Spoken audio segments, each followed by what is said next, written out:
this video we are going to have a look on one of the most important poets and also one of the most important writers of Indian English literature, and that is Rabindranath Tagore. Rabindranath Tagore, who was born in the year 1861 and died in the year 1941. He is the well-known person in Indian English literature and also in Bengali literature because he is the first writer to get a Nobel Prize for literature in India and also in Asia. And why is Rabindranath Tagore important? Rabindranath Tagore, he reshaped the Bengali literature and music, as well as he mixed Indian art with contextual modernism in the late 19th and early 20th centuries. So we can divide Indian English literature into two parts, or we can divide Bengali literature and music into two parts, before Rabindranath Tagore and after Tagore. So that is how he shaped Bengali literature and music. And he became in 1913 the first non-European to win the Nobel Prize in Literature for his work Geetanjali, and therefore we can give the credit of bringing Indian English literature to the world or to the global sphere to Tagore. And you also know that Tagore is also referred to as the Bard of Bengal. Okay, so he is given the equal importance of William Shakespeare in Britain, and therefore we can consider that he is regarded to be the Bard of Bengal, and also he is known as Gurudev. His novels, he had written almost in all genres. He had written novels, he had written short stories, he had written dance dramas, and he had even written essays. And you can find that some of his writings might be strictly personal, but at the same time he had also addressed the political issues. And you could find that he is actually a mixture of bringing up both the political and the personal issues in his works. And another important contribution of Tagore is that two countries, that is India and Bangladesh, regard his writings to be their national anthems. India's Jana Gana Mana and Bangladesh Amar Shonar Bangla, which are the two nations' national anthems, are written by or are composed by Rabindranath Tagore. And his works, Tagore, he had written, as I said earlier, he had written in almost all genres. He had written novels, essays, short stories, travelogues, and he had even written thousands of songs. And he had also written non-fictions, including essays, lectures, and travelogues. His native language is Bengali, and he had written primarily in Bengali, but he had translated many of his poems to English. And about his drama, at first we will look at the major dramas of Rabindranath Tagore. The first one is The Genius of Valmiki. And why is Genius of Valmiki important is because it is the first drama opera. Okay, it is the first drama opera. And you all know who is Valmiki. Valmiki is composed to be the author of Ramayana. And we all know the story of Valmiki, how Valmiki, he was a rogue, he was a criminal, and how he converted to be a saint. And here it shows how it shows the conversion, or it shows the transition of Valmiki from being a rogue to the author of Ramayana. And the second important work is Post Office, written in the year 1912. Post Office is also regarded to be the most important work of Tagore because of its Indian sentiments. Post Office, the central character, this protagonist is Amal. Amal is a child confined to his adoptive uncle's home by an incurable disease. Okay, so Amal, he had to suffer from a fatal disease, and Amal, he is there in his uncle mother's home, and he often in the morning after waking up, he goes to the courtyard and he talks to all the passers-by, and he asks the particular places they go because he couldn't move. Okay, he is not a person who is capable enough to travel around the world, so he loves getting these stories from the passers-by. And each of the traveler, they had a story of the post office, because the post office is a newly constructed building, or the construction of the new post office is happening there.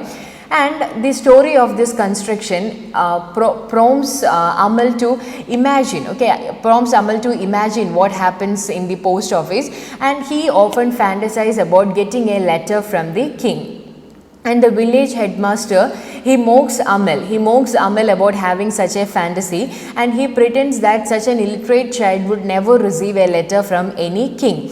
And he says that, but at the same time he pretends to Amal that, yeah, I have received a letter to you from the king promising that his royal physician will come to attempt him, so that the child would get his hope. And he also he also grooms this fantasy of Amal.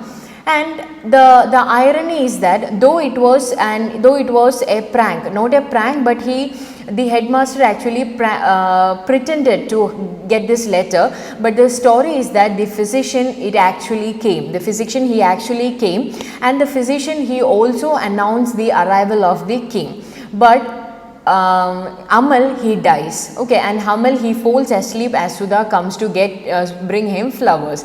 So that is the story of the post office. So the physician might be death. Okay, so you can find that, so this story, it is much more an emotional story where a child often anticipates a letter from a king, and the irony is that the physician really appears and to announce the imminent arrival of the king, but the child falls asleep, or the child is dead. So that is the story. And here you can find that W.B. Yeats, who is a very close friend of Rabindranath Tagore, had written the preface to the play and also produced an English language version of the play.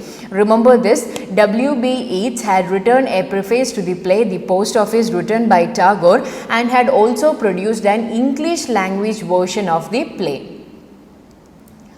The next important play is Sacrifice. The Sacrifice is an adaptation of his earlier novella, and it is about the historical events that happens in the city of Udaipur in the 17th century. The next work is Untouchable Girl, which is modeled on Buddhist tradition, and it is about there is a story in Buddhist mythology that the character Ananda, she asks for Ananda asked a tribal girl for water. So this can be related to Chandala Bishigi. So the story is about how he criticizes, or the main theme is about his criticism on casteism and untouchability. And these are some of the other works of Rabindranath Tagore, that is The Cycle of Spring, Shyama, Blood Oleanders, and Chitragatha. And you don't have to look at the characters, or you don't have to look at the plot of the works, but remember the titles. Okay, these titles belong to Rabindranath Tagore. And that is all about his dramas. And now moving to the next genre, that is short stories. Tagore effectively invented the Bengali language short story genre with his work The Beggar Women. Okay, so that is the significance of Tagore in short stories, because in Bengali language there was no genre called the short story, but it was Tagore who introduced the genre of Bengali short story with his work The Beggar Women, and that is why the work is important, The Beggar Women. That is regarded to be the first Bengali short story. He had written almost 84 short stories in 4 years, and they are published collectively in the work called Bunch of Stories. Okay, so the Bunch of Stories is the collection of 84 short stories written by Tagore in 4 years. Some of the main important short stories that you have to give concern is, the first one is Kabuliwala. I hope you have heard the title, because it has been adapted to movies numerous times. And Kabuliwala, the main theme of the story is love, the deep love that fathers had to children. So that is another speciality of Rabindranath Tagore. He is not a person to deal with the normal romances or normal love, but at the same time he often goes for the emotional side of the love that parents have for their children, the children have for their parents, or the affection that a man has to a girl, but which is not romance. Okay, so Kabuliwala, it is about how a father loves a children, and here you can find that there are 3 fathers in this work. The first one is the author or the speaker and his daughter Minnie, and another love is between Kabuliwala, the merchant, and Minnie, the author's daughter, and Kabuliwala and his daughter. So you can find three sorts of father-daughter relationship. One is between the author and his daughter Minnie. The second one is Kabuliwala and Minnie, and the final one is Kabuliwala and his own daughter, who never appears in the short story. And the next work is The Broken Nest. The Broken Nest, it explores the lives of Bandra Log. Bandra Log is a group of Bengalis who are very wealthy, and they belong to the Bengal Renaissance. Despite his liberal ideas, Bhubadi is blind to the loneliness and dissatisfaction of his wife Charu. So these are the central characters. One is Bhubadi and his wife Charu. So Bhubadi, he represents the liberal, radical thinking Bhadra Log, but at the same time with his wife he is not having any happiness. He faces loneliness and also dissatisfaction with his wife. So you can find that in The Broken Nest, he at the same time addresses the political issues and also personal issues of an individual. The next short story is The Postmaster. The story revolves around a very sophisticated postmaster who had been transferred, who had given a transfer to a village, and who finds it very hard to adapt to the ways and habits of the village, because he is a very sophisticated aristocratic man. And he got help from a girl who cooks for him, and the name of the girl is Ratan. And the rest of the story is about the attachment between the postmaster and Ratan. And Ratan is a small girl and who cooks for him, and in response to it, and he teaches her to read and write, because that is the only time pass that he could find there. And the lessons continue until the postmaster falls ill, and the postmaster, though he finds affection or he finds his time enjoyable with Ratan, he couldn't adjust with the conditions of the village, and he falls ill and he asks for a transfer. And Ratan, regardless of the health of the postmaster, practices what he has taught her. And fed up with this village and illness, the postmaster applies a transfer and is denied. And though he is denied of his transfer, he was so sure that he couldn't continue with his continue with his job, because his health was extremely deteriorating, and he decided to quit the job to return home. And Ratan, she felt extremely miserable when she heard the news, and she begs him to take her with him. But of course, according to him, it was not possible, because back in the home he had a family and he had to answer many people. And upon leaving, he tries to give Ratan money, but she refuses, and he desires to go back, and he also desires to take Ratan. But when he thought of it, he understood that life will always be full of separation. Even if he took Ratan now, at some point of time he had to bear this pain of separation, or she had to bear this pain of separation, and what comes first would be good, and therefore he decides not to take Ratan back.